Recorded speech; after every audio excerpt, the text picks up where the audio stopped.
siang Pak Sianto. Siang Bu. Oke, terima kasih Pak Yanto sudah meluangkan waktunya untuk bincang-bincang sebentar Pak Sianto. Ini yang akan kita bincangkan yaitu masalah supervisi Pak Sianto ke kelas nanti. Nah, sebelumnya Pak Sianto ada beberapa hal yang harus kita diskusikan dulu sebelum Bapak masuk ke ruang kelas. Jadi sebelumnya saya akan menerangkan Pak Sianto bahwasanya sebenarnya ini adalah posisi Bapak kepala sekolah, tapi berhubung Bapak kepala sekolah di hari kira-kira Bapak ada apa ya? Supervisi di kelas hari Selasa. Selasa. Tanggal 27 ya Pak ya? Iya, tanggal 27. Jadi kebetulan Bapak kepala sekolah itu pada waktu itu tidak di tempat karena ada kegiatan di luar. Jadi saya diamanahkan untuk melakukan supervisi di kelas Bapak pas hari tanggal 27 Selasa ya Pak ya. Baik, sebelum Bapak masuk ke kelas melakukan pembelajaran, ada beberapa pertanyaan yang saya Bapak lakukan dulu. Jadi untuk hari ini kegiatan kita namanya pra observasi ya Pak. Oke. Nah, kemudian nanti setelah Bapak lakukan kegiatan pembelajaran di kelas, nanti kita juga akan lanjutkan dengan percakapan pasca supervisi ya Pak. Oke. Jadi untuk sekarang ini kita lanjutkan kegiatan kita untuk pra-supervisi Pak.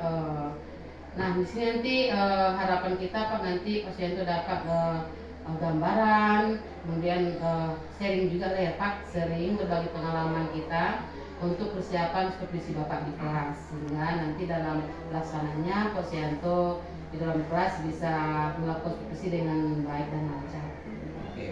Oke Pak. Nah, besok itu Pak Sianto akan disupervisi di kelas berapa ya? Sesuai dengan jadwal pelajaran, besok saya di jam pertama dan kedua di 92. Kelas 92. Oke. Nanti kita akan melakukan supervisi di kelas 92 ya Pak? 92. Iya. Itu les keberapa ya Pak? Les pertama dan kedua. Oke, les kedua. Kalau boleh tahu Pak, besok itu atau tanggal 27 itu Bapak nanti akan menyampaikan materi tentang apa ya di kelas 92? Sesuai dengan pelajaran yang sama ampuh, yaitu pendidikan Pancasila dan kewarganegaraan. Materi yang akan saya sampaikan sesuai dengan jadwal yang tertuang dalam program semester, yaitu tentang lembaga-lembaga negara. Tentang lembaga negara. Baik, jadi besok Bapak akan saya amati pembelajaran tentang materi lembaga-lembaga negara di 92 ya Pak. Baik, besok Bapak akan menyampaikan materi tentang lembaga negara. Nah, kira-kira tujuan pembelajaran yang akan Bapak capai di dalam materi ini apa ya? Untuk tujuan pembelajaran, saya mengacu kepada kompetensi yang tertera dalam kompetensi dasar, di mana anak-anak itu nanti harus memiliki kemampuan untuk mengidentifikasi, mengidentifikasi berbagai lembaga negara sesuai dengan ketentuan yang tertuang dalam Undang-Undang Dasar Negara Republik Indonesia tahun 1945. Nah, salah satu mengidentifikasi itu mereka akan coba untuk menganalisis apa fungsi dan wewenang setiap lembaga-lembaga negara. Jadi intinya tujuan pembelajaran yang ingin saya capai pada anak-anak adalah kemampuan mereka untuk mengidentifikasi terkait lembaga-lembaga negara tersebut. Oke, jadi tujuan pembelajaran yang ingin Pak capai itu anak-anak itu bisa mengidentifikasi tentang tujuan, tugas, dan wewenang dari setiap lembaga yang ada di negara kita ya Pak. Iya. Oke, nah untuk mencapai tujuan tersebut, ya anak mampu mengidentifikasi tentang lembaga-lembaga negara. Nah, kira-kira Pak Sianto menerapkan metode apalah pembelajaran di kelas itu? Ya, metode yang sudah saya persiapkan untuk mencapai kemampuan anak-anak dalam mengidentifikasi adalah metode dengan pembelajaran problem based learning atau PBL, di mana dalam skenario nya nanti ya, anak-anak akan saya hadapkan dengan satu permasalahan, kemudian mereka secara bersama-sama sesuai dengan arah misalnya diskusi kelompok untuk mengumpulkan berbagai informasi dari berbagai sumber dan merangkumnya dalam diskusi kelompok, dan mereka itu harus juga memiliki kemampuan untuk mengkomunikasikan hasil dari diskusi kelompok tersebut. Jadi pendekatan yang saya gunakan adalah pembelajaran yang berbasis korporasi atau pembelajaran bersama dengan menggunakan metode problem based learning. Jadi anak-anak kita hadapkan dengan satu masalah dan mereka akan coba mencari informasi dan memecahkan masalah yang mereka hadapi. Oke Pak. Jadi untuk mencapai tujuan tersebut Bapak akan menggunakan metode problem based learning gitu ya. Atau mungkin dengan cara pakai diskusi kelompok gitu ya. Kayak gitu ya. Oke Pak. Bapak sudah menjelaskan dengan lengkap strategi dan metode yang akan Bapak sampaikan dalam pembelajaran besok. Nah, kira-kira menurut Bapak apa sih kira-kira kendala atau ada nggak masalah-masalah yang kemungkinan akan terjadi gitu? Ya, berdasarkan pembelajaran yang sudah saya lakukan Bu ya di kelas, ini masalah yang mungkin sering saya hadapi adalah ini sangat minimnya anak-anak ini untuk kemauan membaca, terutama dalam hal mengumpulkan informasi dari yang berbasis korporasi atau pembelajaran bersama dengan menggunakan metode problem based learning. Jadi anak-anak kita hadapkan dengan satu masalah dan mereka akan coba mencari informasi dan memecahkan masalah yang mereka hadapi. Oke Pak. Jadi untuk mencapai tujuan tersebut Bapak akan menggunakan metode problem based learning gitu ya. Atau mungkin dengan cara pakai diskusi kelompok gitu ya. Kayak gitu ya. Oke Pak. Bapak sudah menjelaskan dengan lengkap strategi dan metode yang akan Bapak sampaikan dalam pembelajaran besok. Nah, kira-kira menurut Bapak apa sih kira-kira kendala atau ada nggak masalah-masalah yang kemungkinan akan terjadi gitu?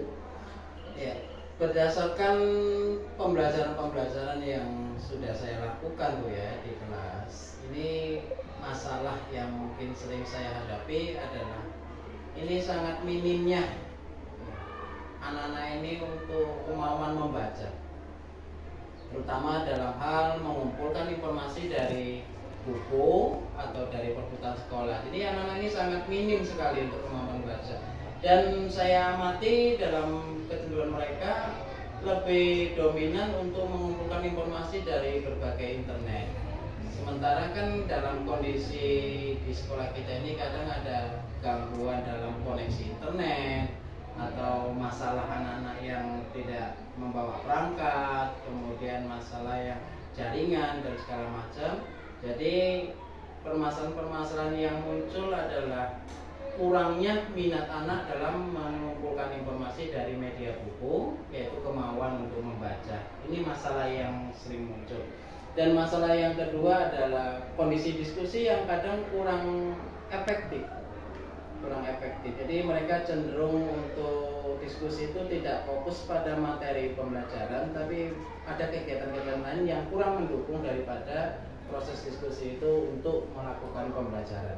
Itu kira-kira masalah-masalah yang akan saya hadapi nantinya sesuai dengan pengalaman yang selama ini sudah saya observasi dalam pembelajaran sebelumnya. Oke, jadi dari uraian Bapak tadi, jadi di sini kendala yang mungkin akan terjadi atau memang selama ini itulah masalahnya, yaitu masalah kemauan anak literasi lah ya, membaca gitu ya, untuk mencari sumber-sumber yang mereka perlukan gitu. Tapi sepertinya internet orang tuh mau ya Pak ya, apa namanya, dari sangat dominan kemauan mereka ke mengumpulkan informasi dari media internet. Tapi kendalanya jaringan gitu ya Pak ya. Oke. Baik Pak, terkait dengan kendala yang Bapak hadapi, kira-kira strategi yang akan Bapak lakukan untuk menanggulangi atau mengurangi kendala tersebut tadi yang di atas itu kira-kira bagaimana ya Pak? Untuk mengatasi kendala rencana yang akan saya terapkan dalam pembelajaran nanti, saya akan coba mengarahkan anak itu yang pertama, ya, lebih banyak mengumpulkan informasi dari media internet. Ya. Misalnya salah satu upaya adalah saya akan coba mempersiapkan satu link di internet yang berkaitan dengan materi pembelajaran agar anak-anak itu cepat terarah dalam mencari informasi, maka saya bagikan aja link tersebut. Itu berkaitan dengan masalah kecenderungan anak-anak yang mengumpulkan informasi dari media internet. Dan kemudian masalah yang kedua yaitu di mana diskusi kelompok itu yang kurang efektif. Di sini saya akan coba membuat satu bentuk kelompok yang anggota-anggota kelompoknya itu bervariatif. Ya, bervariatif ini tidak hanya dalam misalnya yang berkaitan dengan teman-teman yang mereka sukai, tapi saya akan coba membuat kelompok itu dengan berdasarkan misalnya tingkat kemampuan anak, sehingga dengan anggota kelompok yang berbeda tadi mereka ada saling ketergantungan.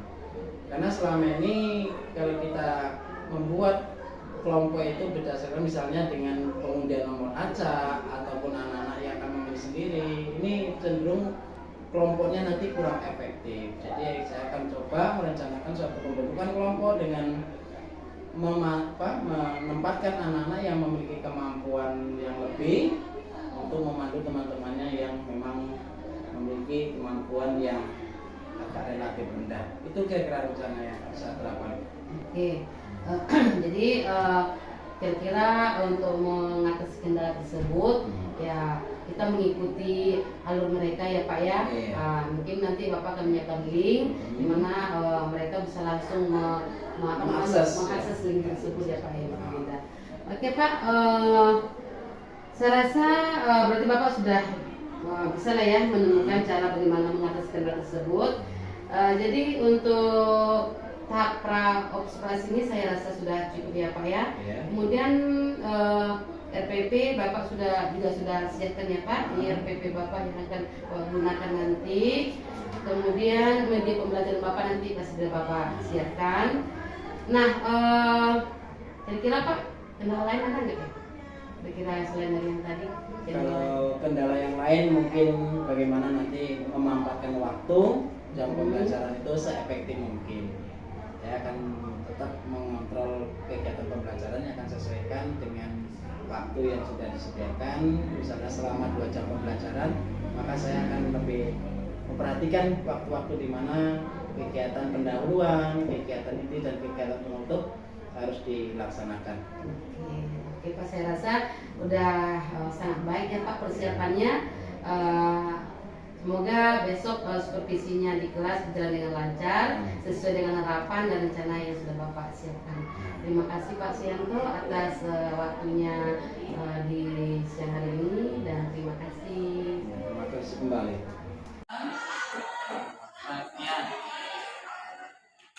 Apa fungsinya? Mengubah dan menetapkan undang-undang dasar. Kemudian pemenangnya yang harus kalian ketahui, lihat pada skemanya, skema itu dibagi menjadi 2, ya kan? Kalau di bagian atas itu lembaga-lembaga negara yang berkedudukan di pemerintahan pusat, kemudian kalau yang ada di bawah adalah lembaga-lembaga yang berada kedudukannya di pemerintahan daerah. Nah, nanti anak-anak pedoman kita di gambar halaman 77. Iya, jadi ada lembaga yang berada di pusat dan di daerah. Ya. Berapa lembaga negara itu coba dituliskan dalam lembar kerja. Ini kelompok 1 ada kelompoknya. Ya, oke, lanjut ya. Nomor 2, ada pertanyaan? Ya. Kan kalau kesulitan nanti boleh tanya ya. Boleh tanya. Sambil menulis, misalnya ini MPR, ini JPR. Ini misalnya DPD, nanti tinggal gabungkan. Kalau gambar-gambarnya banyak lah. Ini gambar lama sedikit ini. Ya, nanti kita sesuaikan dengan waktu.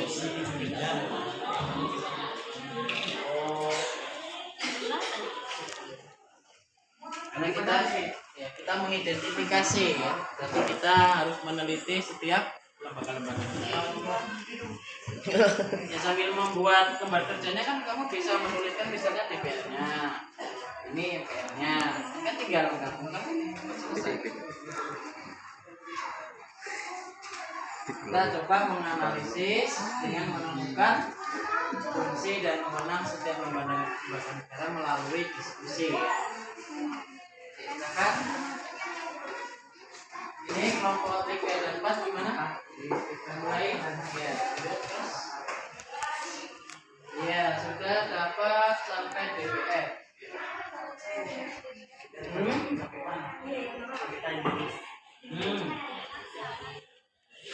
Fungsinya ya, kalau ada dikosongkan ya. Terus lanjut ada sampai ke DPR. Saya dari kelompok 3 ingin mempresentasikan hasil dari penelitian kami tentang lembaga-lembaga negara. Yang pertama yaitu Majelis Musyawarah Rakyat. Fungsinya yaitu mengubah dan menetapkan undang-undang. Yang kegunaannya melantik presiden dan wakil berada di kedudukan pusat. Yang kedua presiden. Fungsi dari presiden yaitu memegang kekuasaan atas dan negara. Kewenangannya menetapkan peraturan pemerintah. Kedudukannya berada di pusat. Yang ketiga yaitu DPR atau disebut dengan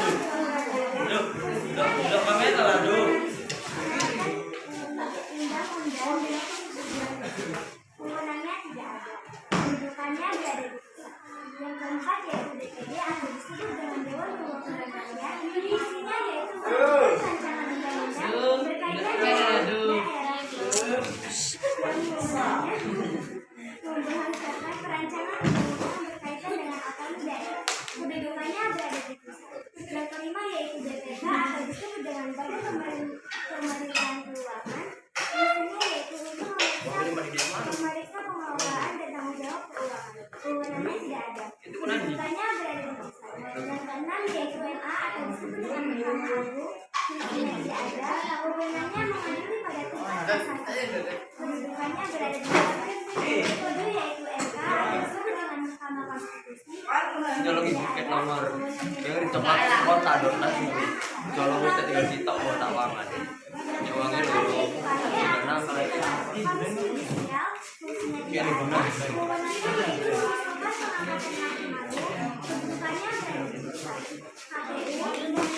ini kita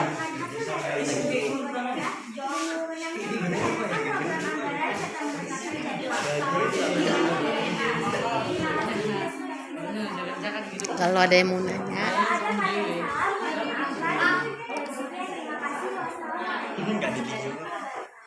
kalau ada yang nanya silakan. Kalau ada yang belum paham,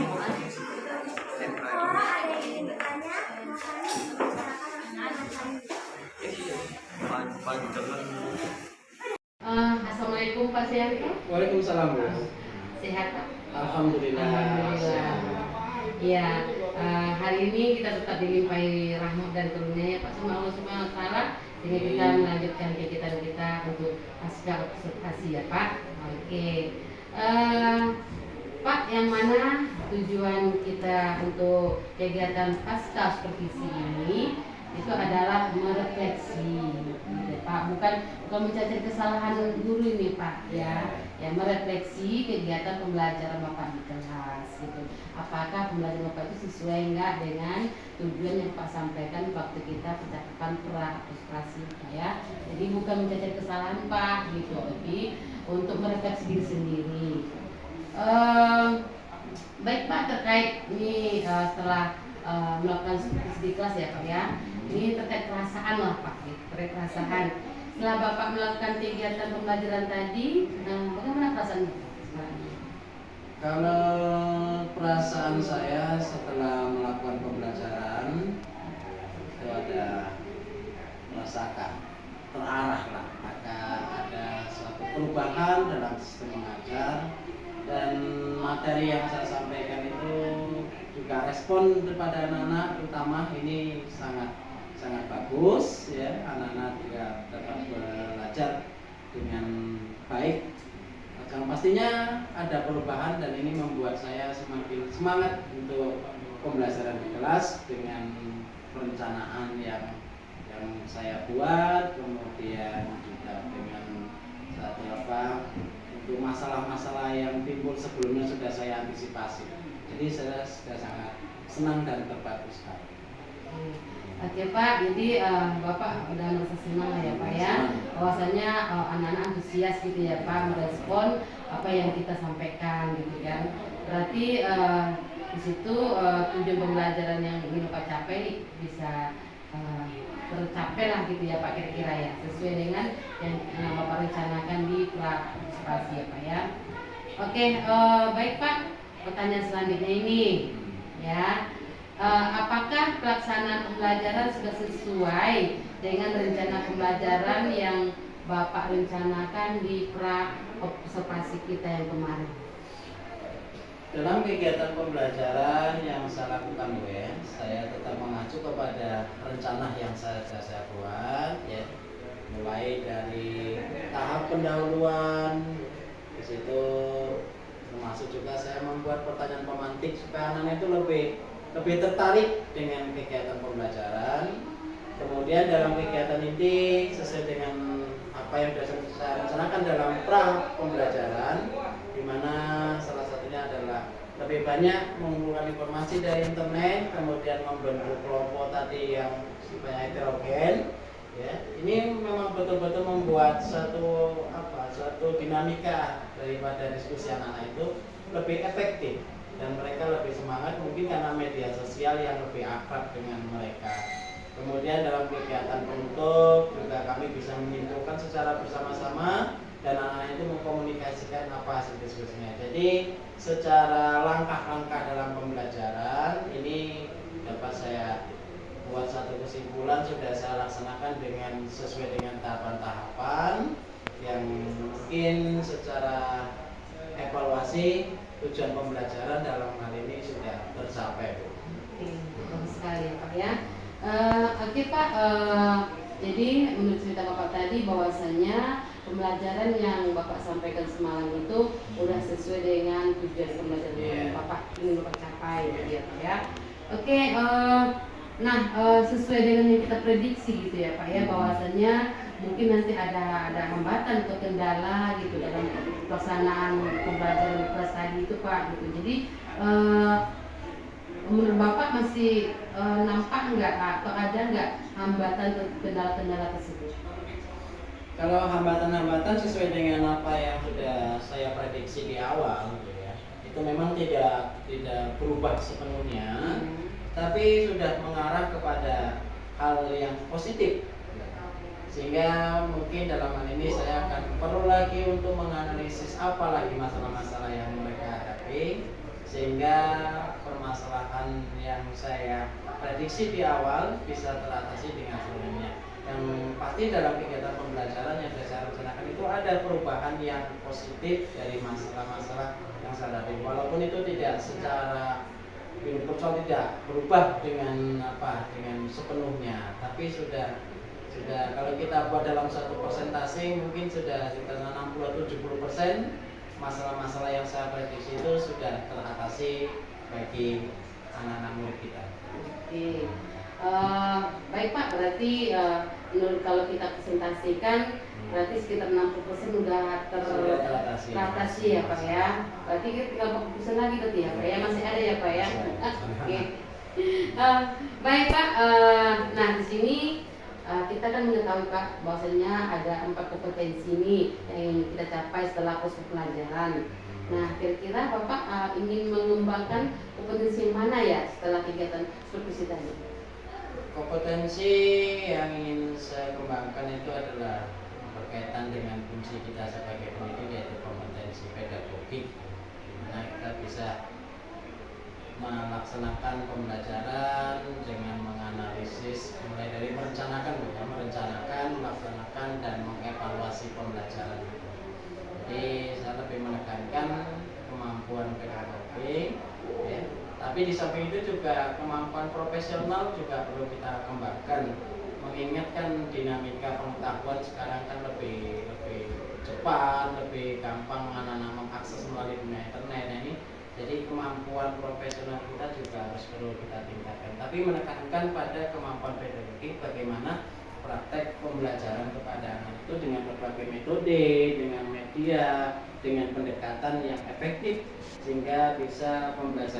Sudah, kalau kita buat dalam satu persentase mungkin sudah sekitar 60-70% masalah-masalah yang saya prediksi itu sudah teratasi bagi anak-anak murid kita. Oke.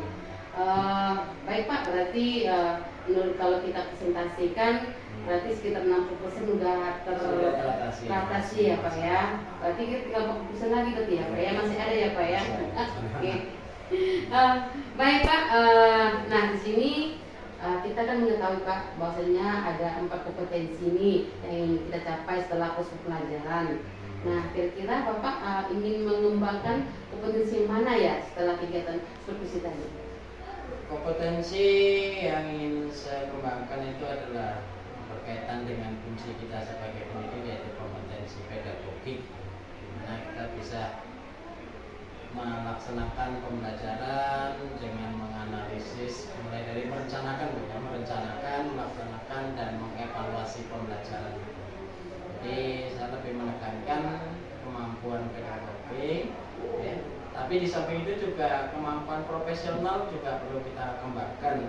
Mengingatkan dinamika pengetahuan sekarang kan lebih cepat, lebih gampang anak-anak mengakses melalui dunia internet. Nah, ini jadi kemampuan profesional kita juga harus perlu kita tingkatkan. Tapi menekankan pada kemampuan pedagogik, bagaimana praktek pembelajaran kepada anak itu dengan berbagai metode, dengan media, dengan pendekatan yang efektif sehingga bisa pembelajaran itu menjadi pembelajaran yang efektif, terutama yang berkaitan dengan peserta didik. Kita bisa lebih mengetahui apa minat mereka, apa profil belajar mereka, ya, apa yang mereka sukai, ya, dengan menggunakan konsep pendekatan pembelajaran yang berpusat pada peserta didik dan pada murid. Jadi pada intinya adalah bagaimana pengembangan kemampuan atau kompetensi pedagogik yang perlu diutamakan dalam hal ini.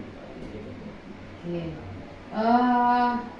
Serasa mungkin ini aja Pak pertanyaannya Pak ya. Tapi untuk terakhir ini Pak, terakhir ini Bapak bisa ceritakan, Bapak bisa berbagi di kita berdua itu masalah apa sih harapan Bapak ke depannya atau refleksi Bapak lah dalam pembelajaran selanjutnya itu apa kira-kira? Bapak akan ceritakan gitu Pak. Ya, makasih Bu. Ini kalau saya boleh bercerita tentang pelaksanaan supervisi seperti ini Bu ya. Ini kalau saya pribadi itu merespon ini dengan suatu hal yang sangat bagus sekali. Karena selama ini kalau kita ada hasilnya kegiatan supervisi, ya, ini kan sesuatu kegiatan yang seolah menghantui, gitu, dalam tanda kutip menghantui kita dalam kegiatan pembelajaran. Sehingga kita diawasi atau dilihat di situ kan. Tapi dalam kenyataan dengan praktek supervisi yang ada pendampingan seperti ini merupakan hal yang sangat positif sekali. Jadi tidak semata-mata masalah dalam pembelajaran di kelas itu tertumpu kepada guru, tapi bisa ada saling berkolaborasi, saling berbagi, saling coba mencari solusi permasalahan pembelajaran. Nah, jadi harapan saya kegiatan seperti ini ya tetap berkesinambungan, tetap dilanjutkan ya dengan pendampingan. Jadi supervisi itu tidak menjadi suatu hal yang menakutkan bagi guru, tapi merupakan satu hal kebutuhan yang bisa membantu guru dalam melaksanakan pembelajaran di kelas. Jadi respon saya pribadi ya sangat senang sekali dengan kegiatan seperti ini, di mana dalam kegiatan supervisi tidak hanya pada saat pembelajaran, tapi sebelum pembelajaran itu sudah disupervisi, sehingga kematangan persiapan kita dalam kelas sebelum pembelajaran itu sudah punya bekal yang cukup, Bu, ya. Kemudian dalam pelaksanaan diobservasi oleh tim supervisor, ya, sehingga kita lebih terarah. Dan kemudian di paskanya ini melebihi suatu yang sangat penting, karena di sini kita bisa saling berbagi keluh kesah, bisa berbagi mana yang sudah dicapai, mana yang belum, dan bagaimana langkah-langkah untuk bisa menangani permasalahan. Ini sangat-sangat baik sekali, Bu, sangat-sangat membantu sekali bagi saya. Iya, baik Pak. Memang sih sebenarnya selama ini ya, sebagaimana tadi Bapak bilang, bahwasanya kegiatan supervisi kelas ini memang menakutkan, menghantui gitu kan. Malah kadang-kadang kita bisa mengelak ya Pak ya, gitu, mengelak gitu. Jangan saya lah, si Anu lah gitu. Jadi selama ini yang kita alami itu kenapa? Karena di sini kita kegiatan perannya itu nggak ada gitu. Jadi guru itu untuk melakukan supervisi itu nggak ini ya Pak ya, nggak tertuntun gitu. Jadi ada persiapan. Iya benar Pak. Jadi kalau kita lakukan dengan praktek coaching ini Pak, coaching supervisi untuk akademik, jadi guru itu ada persiapannya di pra gitu ya kan Pak. Kemudian dia dalam di kelas nanti dia akan lancar, nyaman gitu, menyampaikan materinya. Kemudian terakhir ada pasca ya Pak ya. Ini pasca ini ya merefleksi apa yang udah bagus, apa yang belum, dan apa yang ditingkatkan gitu ya Pak Sianto ya. Oke, terima kasih Pak atas waktunya hari ini. Sangat senang bisa berbagi dengan Bapak dan bisa sharing dengan Bapak. Semoga dengan adanya kegiatan kita, mulai dari kegiatan pra supervisi, kemudian kita supervisi dan pasca supervisi, kita bisa meningkatkan kompetensi kita sebagai seorang pendidik di masa yang akan datang ya Pak ya. Baik Pak, saya rasa demikian aja kegiatan pasca supervisi kita saat hari ini, dan saya ucapkan terima kasih dan semoga kita semakin sukses ke depan Pak. Ya, terima kasih kembali Bu ya atas kegiatan seperti ini. Iya, oke. Membantu. Iya, terima kasih Pak Sianto. Sama-sama, terima kasih kembali Bu.